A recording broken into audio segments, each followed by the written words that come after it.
KPCC ಅಧ್ಯಕ್ಷರ ಬದಲಾವಣೆಯ ಬಗ್ಗೆ ಡಿಕೆ ಸುರೇಶ್ ಶಾಕಿಂಗ್ ಹೇಳಿಕೆಯೊಂದನ್ನು ಕೊಟ್ಟಿದ್ದಾರೆ. ಮಾಜಿ ಸಂಸದ ಡಿಕೆ ಸುರೇಶ್ ಶಾಕಿಂಗ್ ಹೇಳಿಕೆ ಕೊಟ್ಟಿದ್ದಾರೆ. ಪಕ್ಷದ ಹೈಕಮಾಂಡ್ ನಿರ್ಧಾರವೇ ಎಲ್ಲದಕ್ಕೂ ಅಂತಿಮ. ಕೆಪಿಸಿಸಿ ಅಧ್ಯಕ್ಷರ ಬದಲಾವಣೆಯ ಬಗ್ಗೆ ಡಿಕೆ ಸುರೇಶ್ ಶಾಕಿಂಗ್ ಹೇಳಿಕೆ. ಪಕ್ಷದ ಹೈಕಮಾಂಡ್ ನಿರ್ಧಾರವೇ ಎಲ್ಲದಕ್ಕೂ ಅಂತಿಮ.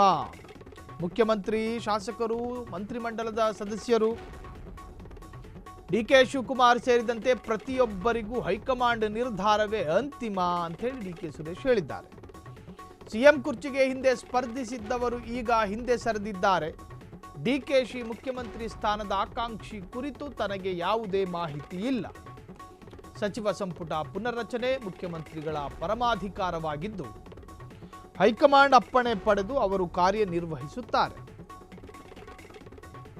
ಪಕ್ಷದ ಅಧ್ಯಕ್ಷರಾಗಿ ಡಿಕೆ ಶಿವಕುಮಾರ್ ಪಕ್ಷದ ಸಂಘಟನೆಗೆ ಅಗತ್ಯ ಸಲಹೆಗಳನ್ನು ಹೈಕಮಾಂಡ್ಗೆ ನೀಡುತ್ತಾರೆ ಎಂದು ಹೇಳಿದರು. ಕೆಪಿಸಿಸಿ ಅಧ್ಯಕ್ಷರ ಬದಲಾವಣೆಯ ಬಗ್ಗೆ ಡಿಕೆ ಸುರೇಶ್ ಶಾಕಿಂಗ್ ಹೇಳಿಕೆಯನ್ನು ಕೊಟ್ಟಿರುವಂತಹದ್ದು. ಪಕ್ಷದ ಹೈಕಮಾಂಡ್ ನಿರ್ಧಾರವೇ ಎಲ್ಲದಕ್ಕೂ ಅಂತಿಮ. ಹೈಕಮಾಂಡ್ ಏನು ಹೇಳುತ್ತೋ ಅದರಂತೆ ರಾಜ್ಯ ಮಟ್ಟದ ನಾಯಕರು ಕೇಳ್ತಾರೆ. ನಾವು ಏನನ್ನು ಹೇಳೋ ಪರಿಸ್ಥಿತಿಯಲ್ಲಿಲ್ಲ.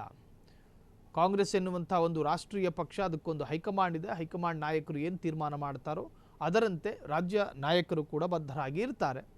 ರಾಜ್ಯದಲ್ಲಿ ರೀಶಫಲ್ ಆಗಬೇಕಾ ಕ್ಯಾಬಿನೆಟ್ಟು, ಅದು ಹೈಕಮಾಂಡ್ ನಿರ್ಧಾರದ ಕೈಯಲ್ಲಿರೋದು. ಇನ್ನು ಡಿಕೆ ಶಿವಕುಮಾರ್ ಮನಸ್ಸು ಮಾಡಿದ ತಕ್ಷಣವೋ, ಸಿಎಂ ಸಿದ್ದರಾಮಯ್ಯ ಮನಸ್ಸು ಮಾಡಿದ ತಕ್ಷಣವೋ, ಅಥವಾ ರಾಜ್ಯದಲ್ಲಿ ಊಹಾಪೋಹ ಚರ್ಚೆಗಳಾದ ತಕ್ಷಣವೋ ಸಿದ್ದರಾಮಯ್ಯರ ಕ್ಯಾಬಿನೆಟ್ ಬದಲಾಗೋದಿಲ್ಲ. ಅದಕ್ಕೆಲ್ಲ ಹೈಕಮಾಂಡ್ ಇದೆ. ಡಿಕೆ ಶಿವಕುಮಾರ್ ಮುಖ್ಯಮಂತ್ರಿ ಸ್ಥಾನದ ಆಕಾಂಕ್ಷಿ ಕುರಿತು ತನಗೆ ಯಾವುದೇ ಮಾಹಿತಿ ಇಲ್ಲ ಅಂಥೇಳಿ ಡಿಕೆ ಸುರೇಶ್ ಮಾಜಿ ಸಂಸದ ಹೇಳಿಕೆಯನ್ನು ಕೊಟ್ಟಿರುವಂತಹದ್ದು. ಸಚಿವ ಸಂಪುಟ ಪುನರ್ರಚನೆ, ಮುಖ್ಯಮಂತ್ರಿಗಳು ಬದಲಾಗಬೇಕು ಅಂದರೆ ಅದು ಹೈಕಮಾಂಡ್ ತೀರ್ಮಾನ ಮಾಡಬೇಕು. ಹೈಕಮಾಂಡ್ ಅಪ್ಪಣೆಯನ್ನು ರಾಜ್ಯ ಮಟ್ಟದ ನಾಯಕರು ಸ್ವೀಕಾರ ಮಾಡ್ಕೊಂಡು ಅದರಂತೆಯೇ ನಡೀತಾರೆ.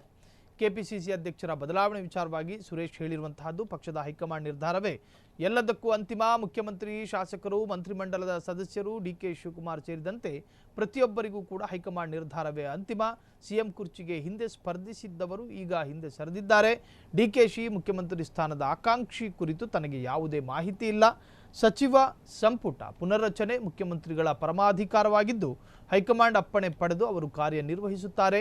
ಪಕ್ಷದ ಅಧ್ಯಕ್ಷರಾಗಿ ಡಿಕೆ ಶಿವಕುಮಾರ್ ಪಕ್ಷದ ಸಂಘಟನೆಗೆ ಅಗತ್ಯ ಸಲಹೆಗಳನ್ನು ಹೈಕಮಾಂಡ್ಗೆ ನೀಡುತ್ತಾರೆ ಎಂದು ಡಿಕೆ ಸುರೇಶ್ ಹೇಳಿಕೆಯನ್ನು ಕೊಟ್ಟಿದ್ದಾರೆ.